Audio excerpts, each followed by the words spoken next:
साहेबांच्या या ठिकाणी मनापासून स्वागत करतो। गेल्या 2 दिवसापासून प्रश्न उपस्थित करणे आणि वरिष्ठ सभागृहामध्ये आदरणीय फडणवीस साहेबांशी याबाबत चर्चा करणं गेल्या 2 दिवसापासून डावकरे साहेबांचा माझा संवाद या ठिकाणी सुरू होता।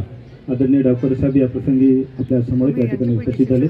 पुन्हा एकदा त्यांचं मनापासून स्वागत करतो आणि आदरणीय डावकरे साहेबांना विनंती करतो की आपण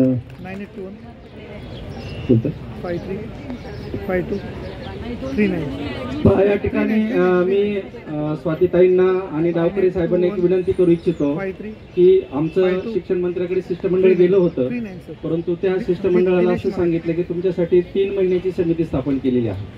3 महिन्याच्या अभ्यास समितीचा जो निकाल येईल किंवा जी माहिती येईल त्या माहितीनंतर तुमचा निर्णय घेऊ असं सांगितलंय। परंतु आमचे ज्या बंधू भगिनी या ठिकाणी 4 दिवसापासून विना अन्न पाण्याचे बसलेले आहेत, 1-2 हजार किलोमीटर अंतरावरून या ठिकाणी आलेले आहेत, त्यांना अक्षरशः राहण्याची व्यवस्था नाहीये। अक्षरशः कुठेतरी फुटपाथावर ते झोपतायत, सकाळी उठून इथे येऊन बसतायत परत।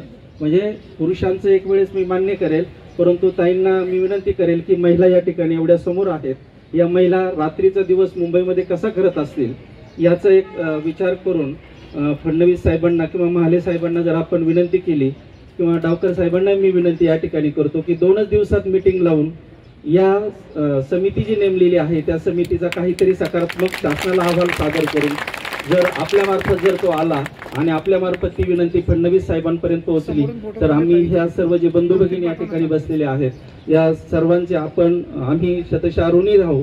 आणि त्यातल्या आणखीन एक गोष्ट जाणीवपूर्वक या ठिकाणी सांगतो की 8 मार्चला महिला दिन आहे, तर महिला या नात्याने किंवा डावकर साहेब यांच्या माध्यमातून या सर्व महिलांना 8 मार्च दिनाचं काहीतरी आपल्या माध्यमातून गिफ्ट मिळावं ही अपेक्षा या ठिकाणी मी व्यक्त करतो।